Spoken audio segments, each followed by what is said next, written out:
Probably, but I'm not sure here. If you're not here, please raise your hand. When you got to sleep in late today, we started at 6:10. It's right. Yeah. Absolutely. This is a late morning. Okay, so we started the Mishnah yesterday on Ayin Ches Amud Aleph, new chapter, new topic, new universe. So the Mishnah is Oso Vespano. Basically, in Chulin, each chapter from here on out for sure is a different mitzvah. So one of them is not exactly a mitzvah. Basically, each chapter is new mitzvah, new topic. So Oso Vespano, it's a prohibition against slaughtering a mother and child animal on the same day. And we're in the middle of going through the permutations and combinations of, there's each animal can have two factors, and there's two animals. So if you just do the math in binary, two binary choices for two animals means 4 binary choices, which means 2 to the 4th, there's 16 combinations of what it could be. So each animal can either be a sanctified animal or a non-sanctified animal, and it could be slaughtered in the temple or outside the temple. So those are really those are the only options. But with those two questions, consecrated, non-consecrated, in the temple, out of the temple, you're going to end up with 16 different permutations. What the first animal was, what the second animal was. So each animal has 4 possibilities. And the basic principle is, if you slaughter, the only thing that is kosher to eat is a non-consecrated animal that is slaughtered outside the temple, or a consecrated animal that is slaughtered in the temple, with the caveat that if the slaughtered animal inside the temple is prohibited under the flag of the mother and daughter on the same day, that's also going to ruin it. For non-consecrated animal, Oso Vespano, the animal and the child on the same day, will be a prohibition, but it will not make the animal invalid. But if it's in the temple, it'll actually make the animal invalid. So if an animal is non-consecrated and it's non-sanctified and it's outside the temple, it's non-sanctified, not and outside, it's always going to be kosher to eat. Sometimes it'll be forbidden to shecht it. If it's a second animal, it's always going to be forbidden to shecht. So whatever it is, the second animal, in all 16 cases, the second animal is going to be a violation, but it's not necessarily going to be a violation that results in lashes, depending on the circumstances. As we'll see, sometimes it gets lashes, sometimes not. If it's a consecrated animal outside the temple, and it would be kosher in the temple, then there's a punishment of kares. I'll say that again. If it's a consecrated animal outside the temple that would have been kosher in the temple, then there's a punishment of kares. If it's a consecrated animal outside the temple, but it would not have been kosher in the temple, then it's still forbidden to do, but there's no kares for it. So, for example, if someone slaughtered the mother, whoever, and slaughtered the child as a consecrated animal outside the temple, since that animal inside the temple would not have been kosher because he already slaughtered the mother, so outside the temple, it's not going to receive a punishment of kares for slaughtering it because it's forbidden under the flag of Oso Vespano.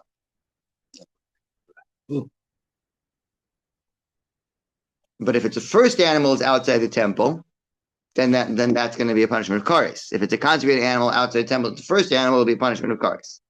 A non-consecrated animal inside the temple is never kosher to eat. But if it's a second animal, then it'll be under the flag of Oso Vespano. So we do the first. Should we go back to the beginning, or should we just pick up where we left off? Okay, so we're up to the 5th case, which is the first 4 cases were all when the animals were both the same status, consecrated status, same place. So now we're starting to vary it. We're trying to vary one factor at a time. So I believe it's it starts with the last one line is Chulin. That's where we're starting. Chulin v'kachim b'chutz is case number 5. So now we're saying the consecrated status is different. The place is the same. That's the theme for the next 4. So Chulin v'kachim b'chutz. You have a non-consecrated animal followed by a consecrated animal outside the temple. Harishon, the first animal, kosher. There's nothing to make it invalid. It's a non-consecrated animal outside the temple. Upater, and it's also, there's no prohibition here, because what prohibition is there? Basheni, so the second one gets lashes because it's the child after the mother, vice versa, on the same day. Upasal, and it cannot be eaten since it's a consecrated animal outside the temple. However, there will not be kares since this animal would not have been accepted in the temple because you already slaughtered the mother or child on that same day. So the animal will not have been accepted in the temple, so will not have a punishment of kares outside for being slaughtered outside the temple. Kachim v'chulin b'chutz, first kachim and then chulin outside the temple. Harishon chayev kares, the first one is liable to kares. He slaughtered a kosher animal outside the temple, a kosher sanctified animal outside the temple. That's the punishment of kares. Upasal, it cannot be eaten because the prohibition of slaughtering a sacrifice outside the temple makes this prohibited. Hasheni kosher, the second one is kosher, even though it's a prohibition of slaughtering the mother on the same day as the child. Then for a non-consecrated animal, that does not make it non-kosher. And they both have done a prohibition. The first person has done a prohibition of slaughtering a sacrifice outside the temple. Second person has done a prohibition of slaughtering the child on the same day as the mother. They both get lashes. Now inside, Chulin, non-consecrated animal, followed by the kachim, consecrated animal, b'fnim, inside the temple. Shnei and Pasum, they are both pasul. Neither one can be eaten. Why? The first one was Chulin, it was slaughtered in the temple, so that's invalid. Second one was a sacrifice, so it should be inside. That should be good, but it was a child on the same day as a mother, or vice versa. For simplification, I'm just going to assume for all these cases the mother was before the child, just so I don't have to say or vice versa every time. But it doesn't matter. So I'm saying vice versa now for all the cases. They slaughter the child the same day as a mother. That for a sacrifice that makes it invalid. So they are both invalid. Vasheni sovek zerbaim, and only the second one gets lashes because the prohibition against slaughtering a non-consecrated in the temple makes the animal not kosher, but it doesn't make the person you don't get lashes for that. The second one is the child on the same day as the mother, so the second one gets lashes, and neither of these animals getting anything. Now, kachim v'chulin b'fnim, you first did a sacrifice and then a non-sacrifice inside. Rishon kosher pater. The first one is kosher and pater. There's nothing wrong here. So I sacrifice in the temple. That's great. Vasheni sovek zerbayim. The second one gets lashes for slaughtering the child on the same day as the mother. Upasal, it cannot be eaten because it was non-consecrated animal in the temple. So that was set 4. Now we're up to set. So that gets up to 8. Now we're up to 9. We're talking about now when both animals are the same consecrated status in different places. So chulin b'chutz b'fnim, you have a non-consecrated animal outside and inside. Rishon kosher pater, the first one is kosher and pater, everything's great. Sheni sovek is and pasul. The second one gets lashes for being the child and his mother, and it's pasul because it's a non-sacrifice in the temple. Kashim b'chutz b'fnim, you have consecrated animals first outside, then inside. Rishon chayav kares, the first one's chayav kares, it would be kosher in the temple, therefore it's kares for bringing sacrifice outside. They both get lashes. The first because it was a sacrifice outside the temple. Second, because it's a child after the mother. They're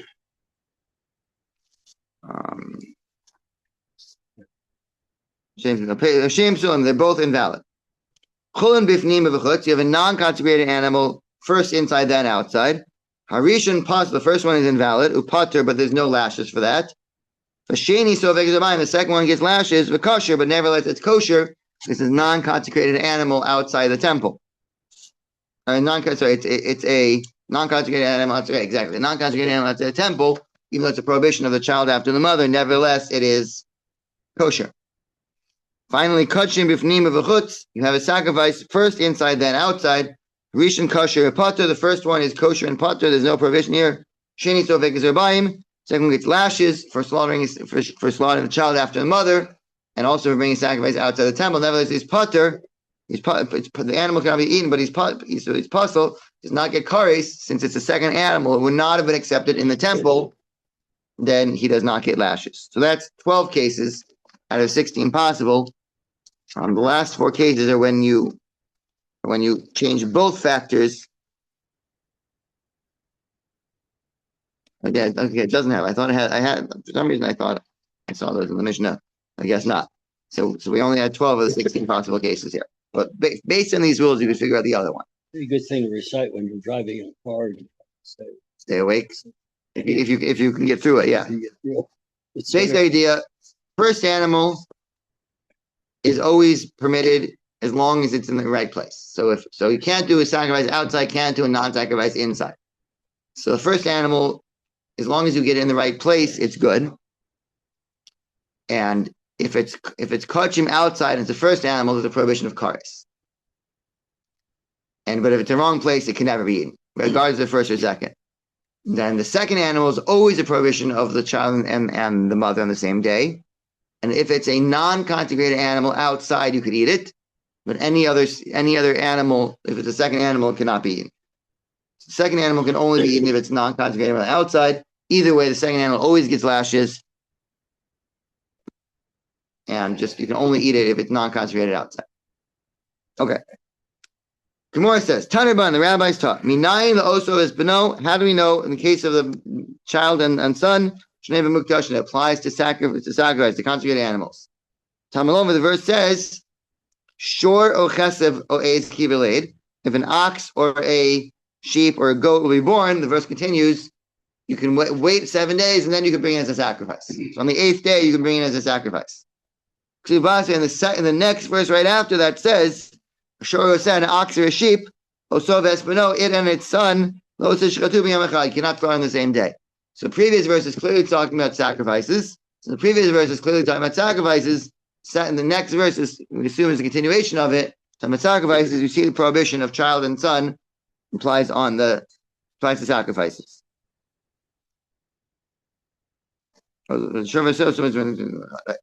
Lee made also a notion of a kosher teaches us that this prohibition applies to consecrated animals. The aim, why didn't you say milidashin with sacrifices, consecrated animals? Yes, Kollel no, and non-consecrated animals no. How do you know it applies also to non-consecrated animals? It says shor hifsiginin. It repeats the word shor. That is a disruption. At least one way Rashi learns that if it was talking about exactly the same case as the first verse, it doesn't need to repeat itself. It says an ox and a sheep and a goat, it should wait 8 days to bring it as a sacrifice. And an ox or a sheep, don't slaughter in the child the same day. Why does it have to repeat ox and sheep? Just say, and don't slaughter on the same day. In fact, the repeated ox and sheep tells us that we're talking about non-consecrated animals. So adding on every ox and sheep, not just the consecrated ones. The fact that it's connected, juxtaposed with the consecrated animals, that's we learn it is consecrated, but then in fact it repeats shor and ox and sheep, tells us non-consecrated animals. Although, I jumped the gun a little bit. The Ema, why don't you say Mukdashin v'lo b'chulin? Sorry, I skipped. The Ema b'chulin why don't you say, once you have a repetition of ox, so you see it's a new topic, maybe it's only non-consecrated animals. Mukdashin lo, consecrated animals not. It says an ox and a sheep and a goat, don't slaughter to the 8th day if it's sacrifice. An ox or a sheep don't slaughter the mother and child in a day. Why do we repeat ox? Because only we switch from sacrifice to non-sacrifice. And it says vav mosi olin rishon. No, the fact it's and an ox tells us there's also continuations. Even though the repetition of ox is unnecessary if we're talking only about sacrifice. So the fact that it tells us it repeats the word ox tells us we're talking about a non-sacrifice. In fact, there's a vav there that says it's also a continuation of it, so it's also talking about a sacrifice. It applies to both sacrifice and non-sacrifice. Now the Gemara says, "Ima kachim kilayim lo." If just like we know about a sacrifice, we see this is applying to sacrifice, then a kilayim, a half-breed animal, lo, is not acceptable as a sacrifice. Af osov espino kilayim lo. So too, when it comes to the prohibition of slaughtering the mother and child, then it will also not apply to a half-breed animal, a sheep, goat, cross. Alma, but we see, Tanya, it says in the Brisa, osov espino noeg b'kilayim, that the prohibition of the mother and daughter applies to kilayim, a half sheep, half goat. A koi is an animal that they're not sure exactly what it is. It might be domesticated, it might be wild. There's a debate exactly which animal. Some say it's the water bison, water buffalo, I mean. So not the American buffalo, but the European water buffalo. And so the koi is very interesting. We treat it as both a domesticated animal and a wild animal at the same time halachically.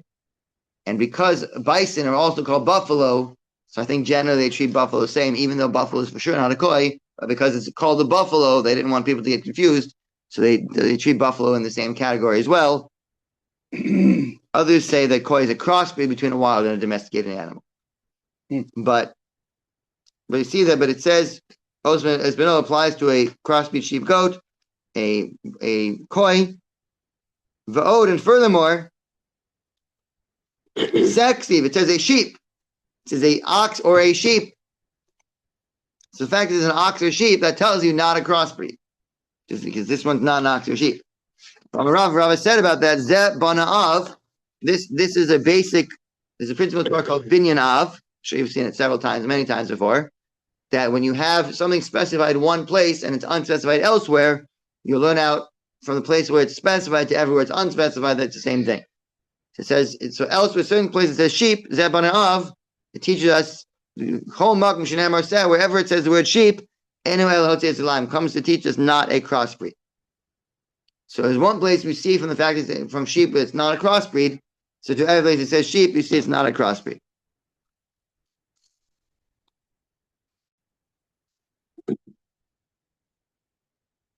So you think here that by son and daughter would not include a crossbreed. Amar Kran verse says, oh, or the Rambam's decline come to add a crossbreed back in. So it says sheep. You might think it was sheep. It says no crossbreeds. It says or. That says yes crossbreeds. It doesn't have to say or. It could have said and. And often means or. Although we'll see that's a machlokas we're going to talk about very soon. When it says and, do you assume and means or do and it literally mean and? And same thing in English, right? You know, I like pizza and steak. Does that mean I like pizza and steak together? Or I like pizza and I like steak? I mean, is that and or? I like pizza or I like steak at one time, but not pizza and steak together, because that would be not kosher.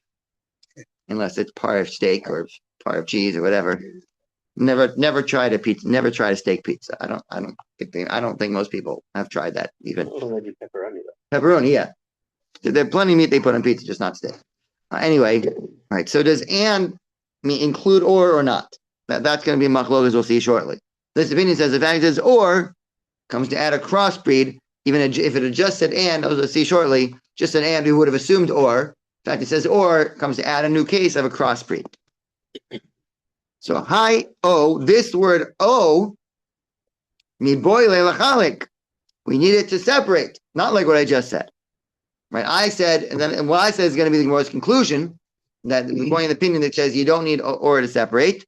But this asking a question now in the other opinion, basically, one opinion says you need or to separate. If it said and, you assume and means together. I say I like pizza and steak. You assume it means I like to eat pizza on my steak on my pizza on my steak. Either way, right? So you assume it means and unless it says oh. So if you assume it means and unless it means oh, then we need the word oh to tell us that you're liable for each one independently. I would have thought uvno. We said uvno. You're not liable to slaughter an ox and its son and a sheep and its son. Lo machai, right? You would not be liable. That's why you need the or to separate. It says no, no nafka. You learn out from its son. It doesn't say their sons. It says its son. An ox and a sheep, it and its son don't slaughter on the same day. So the fact it says its son, that tells you singular, you're liable for even one. So you don't need the or to say they're separate. You know it's separate from the fact it says its son instead of their son. The kati still, that's not good enough. We need it like a dikani. It says ilu nemashor v'se'uv no, an ox and a sheep and its son. Ha'izi Omer would have thought ashish chashor v'se'uv no. You have to bring an ox and then a sheep and its son. It says if it's an ox and a sheep and its son, don't slaughter in one day. So that sounds like three animals. You can't slaughter a sheep and its son if you already slaughtered an ox. Why? Who knows why? You know, God makes mitzvahs wherever God wants to make mitzvahs. Right? So if it had said an ox and a sheep and its son, we think it means don't slaughter first ox, then sheep, then child of sheep on the same day. or maybe it means whatever order, but you can't slaughter those three animals in one day. An ox, a sheep, and a sheep's son. That's what I would have thought. Tamalom shor oseh, an ox or a sheep, also v'ismino, it and its son. So what's it saying? Lav may o nafka. Isn't it from the word o? It derives it. It says ox or a sheep, it and its son. How do we know it's not someone to get ox and sheep? Isn't it from the word o? O means or. Lo, no, it says me oso, it, singular. Oso vespino, it and its son. It says it and its son tells us only one parent. Right? If it said an ox, a sheep, and its son, that would tell us an ox and sheep and son of one of them. An ox and a sheep, it and its son. Why does it repeat the it? Tells only one of them. Ox, that tells us the and of ox and sheep is really an or, and you don't need the word o. So why does it have the word o to tell us that even a crossbreed is liable? Says Hanich Rabban. This is fine according to Rabbanan. Yasir le oso. That says the word oso is extra, as we'll see shortly. Elach lechanania v'rechanania delomi yasir le oso. So the word oso is not extra according to Hanania. Lechalik minalan. Minale. How does he know that when it says ox and sheep, it means ox or sheep? Lo tzarikra. So lachalik lo tzarikra. So divided is not diverse. Savalek Rabbi Yonasan. He holds like Rabbi Yonasan, like I mentioned earlier, and it says that we're going to see this is debate whether you assume an and or you assume an or. So basically summarizing what he said, if you hold not like Hanania, which we don't know what Hanania says yet, but if you hold not like Hanania, then the word oso is available that teaches us it and its son, only one parent, only one child. But if you hold like Hanania, the word it is not available. The word it was used for something else. So you don't have a source to say that it's not an ox and a sheep, except for the word o, which means this word o is not available for us to use to tell us they're liable for a crossbreed. But Hanani can hold like the opinion that says you don't need any verse to separate. Whenever it says and, you assume it means or, unless it says together, as we'll see right now. So let's see that now. So Hanani is going to have to hold like this opinion of Rabbi Yochanan. Rabbi Yochanan Tanya, it says in the Brisa, we're going to now explore this other topic. The reason we're doing this is a debate about what the word and, does and mean or not. It says, Ish asher yikalel es aviv es imo. Someone curses his father and his mother. Ein li ela aviv imo. I would only know from that verse, the person alive who curses his father and his mother. Aviv shlo imo, his father, he cursed his father without cursing his mother. Imo v'lo aviv, cursed his mother without cursing his father. Minayin, how do you know he's liable there? Tamal amar aviv ivimo kilel. He cursed his father and mother, tells he's liable to each one. Aviv kilel v'imo kilel. He cursed his father, cursed his mother, he's liable for either one. Divrei Rabbi Yoshaya. These are the words of Rabbi Yoshaya, who says we assume it means and unless it says or it says some other verse that teaches it means or. Rabbi Yonasan Omer, Yonasan says, Mashmish name kechad. It applies to them together. He's liable. It implies that each one itself. If man who curses his father and his mother, means either one or the other. Man who curses his father and a man who curses his mother, either one, he'll be liable. The and means or.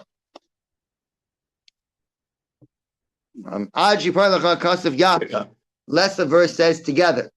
So the person wants to say it means and, or should say together.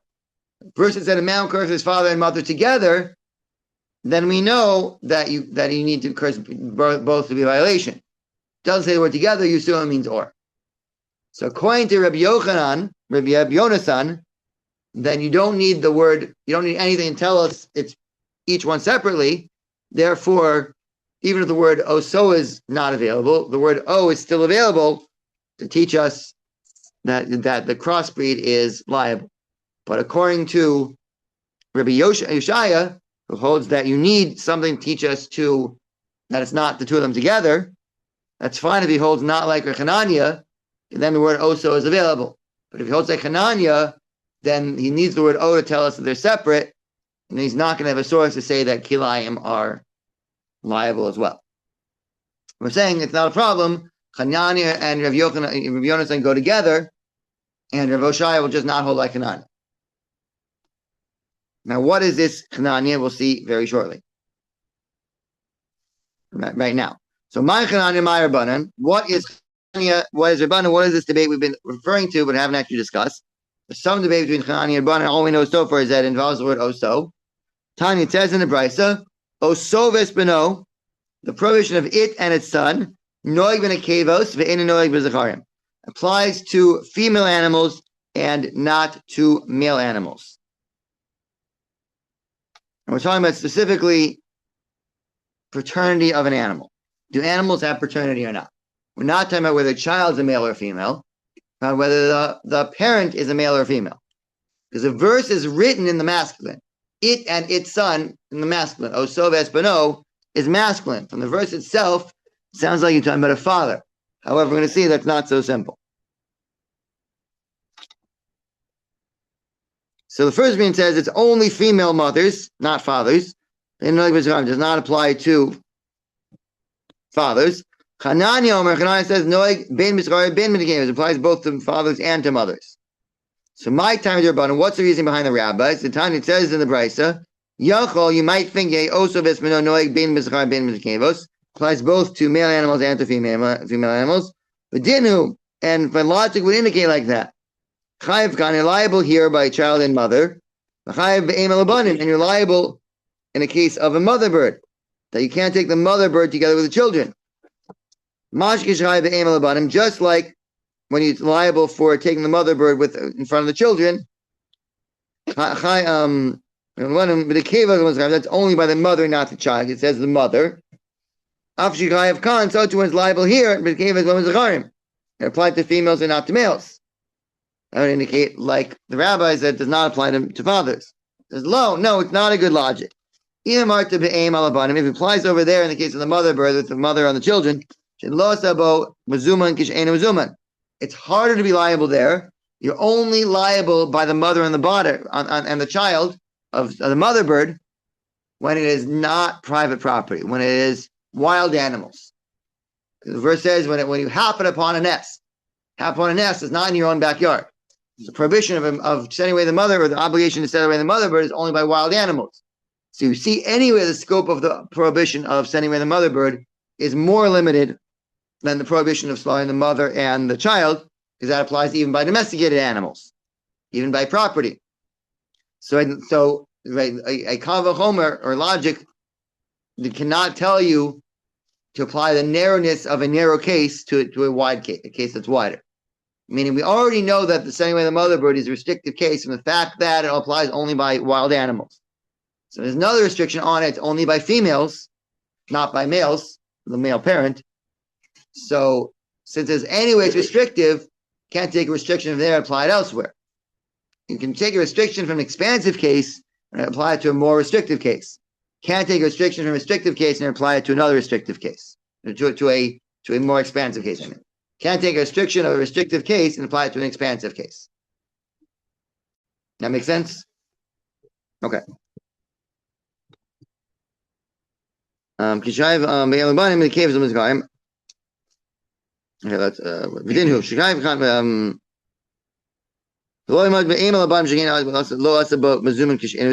not treat wild like owned. Would apply it to the mother and child. Makes a difference whether it's wild or domesticated, private property or not. You're going to be liable either way. It's more expansive. You can't apply any restriction here. Talmud verse says, "Oh, so it echad v'lo beis." You're liable for one and not for two. It says after the verse has divided, it says it one. You're only liable in one case, not two. So now you don't. Which one is it? The father and the mother. It says it and its son. It tells us one. So it's ladin. I learn out from logic. Chayav kan, you're liable here and you're liable to mother and child. And here, it's only one. It can't be both parents. Just what do we find when they're liable for the mother and children?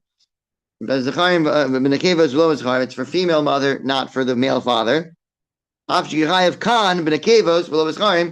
be liable here, it's for females and not for males. And if you want to complain about that, but no, it says and if you say there's not a good proof, but no, its son, it's an animal that's together with the son follows it around. Yatzazachar, that comes to exclude a male, she'ein b'no karech acharav. The males don't follow the mother. And the males don't follow the children do not follow the father around. They only follow the mother around. It says its son. One you can tell it's son because they go together as a pair. Fathers and sons don't go together as a pair. So see from the verse itself, it is talking about male without the word without the learning out from the mother bird. So, but now we have redundant way to learn it out. First, it says we learn out from the mother bird. Then it says we learn out from the word its son. If your soul desires, then learn it out from the word its son. So it's redundant. So we have to ask, why do we need the second verse? What does it mean? If your soul desires, meaning why do we need a second source? We proved it already. What does it mean? If your soul desires, what's wrong with the first proof? We need a second proof. Maybe you'll say, so zachar mashma. It says it and its son. That says male. How can you learn from the word it, male, that it means a female? The verse says, beno, its son, the one that the son follows it around, excludes a male. That son does not follow it around. Well, Hananiah said you line for both. See if also it says it, the mashma zah, that implies male. See if beno, it says its son, mishno kar acharav, that its son follows it around. The mashma nekeva implies a female. Hilkach, therefore, noeg bein mishchai bein nekevos. It applies to males and to females. So the first opinion.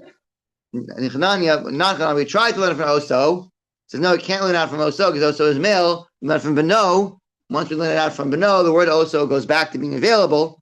It says Oso is available, then it's going to teach us the other halacha lachalik that you're not liable for you don't need to slaughter a sheep and a goat together. You're liable for each independently. Hanania learns out from the word Oso that's talking about a male. The word Beno he learns out talking about a female, and therefore the word Oso is not available. So he's going to have to use he's going to have to hold an opinion that says you don't need any source to mimachalik, like Rabbi Yonasan says that and means or, and you don't need any source to divide. But everyone agree the word O teaches us a crossbreed. Fine. New topic. Related. Actually, I'm not going to touch just next stage of the discussion. Amar Rav Huna Barchia Amar Shmuel. Huna Barchia says name Shmuel Hilchus Chananya. Halacha follows Chananya. It's liable for fathers and for mothers. Shmuel is following his own reasoning to Tanan. It says in the Mishnah, Yehuda says, "Hanoladim in a sus, any animal that is a horse as a parent, asurim." I skipped a line. Even though its father is a donkey, mutar and zebazeh, they're permitted with each other. So any animal as a mother is a horse, regardless of who the father is. The father is a horse, father is a donkey. If it's half horse, half donkey, the mother's a horse, it's a horse. All we care about is the mother. A mule, right? Whether it's a mule or a horse, they're both, as long as the mother is a horse, it's a horse. But an animal is born from a donkey, an animal born from a horse, even if they're both mules. You can have a mule with a male donkey and a female horse, and a mule with a male horse and a female donkey. So Rabbi Yehuda says, no, if the mother is a horse, it's a horse. The mother is a donkey, it's a donkey. So you cannot crossbreed two mules. We can't breed them anyway, but you can't attempt to crossbreed them if the mother is a horse and if one and the mother is a father. One is a horse mother, one is a donkey mother. Then like say two different species. You only care about the mother.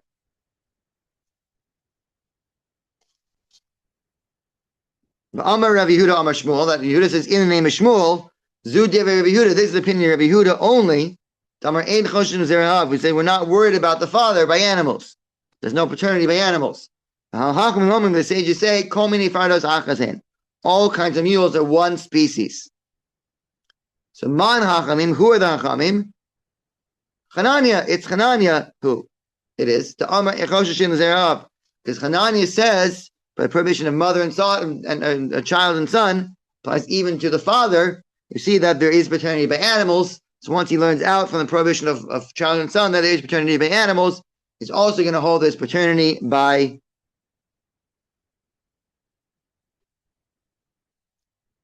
he's going to hold this paternity by mules, Therefore, you're allowed to crossbreed a horse mule, a horse donkey with a donkey horse.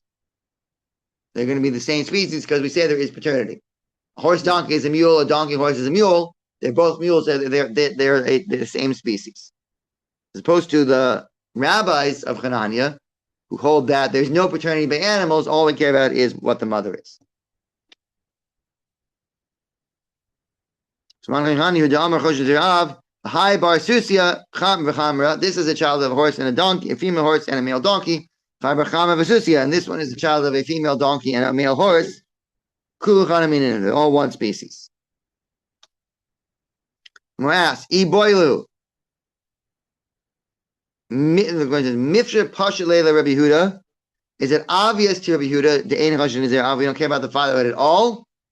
Odilma perhaps savuki misafkele. Maybe he's in doubt, and therefore maybe we don't care about the father, and that's why we can't get lashes.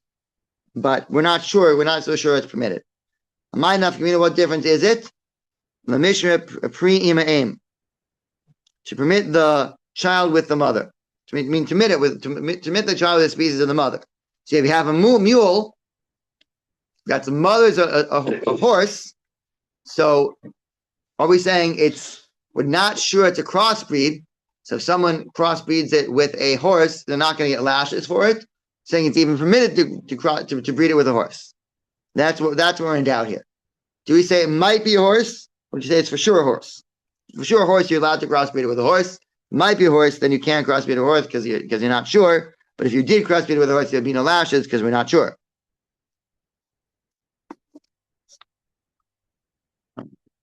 If said Misha Pshita, like you said, if it's obvious to him, Priyam Aim Shari, then the child with the mother's species is permitted.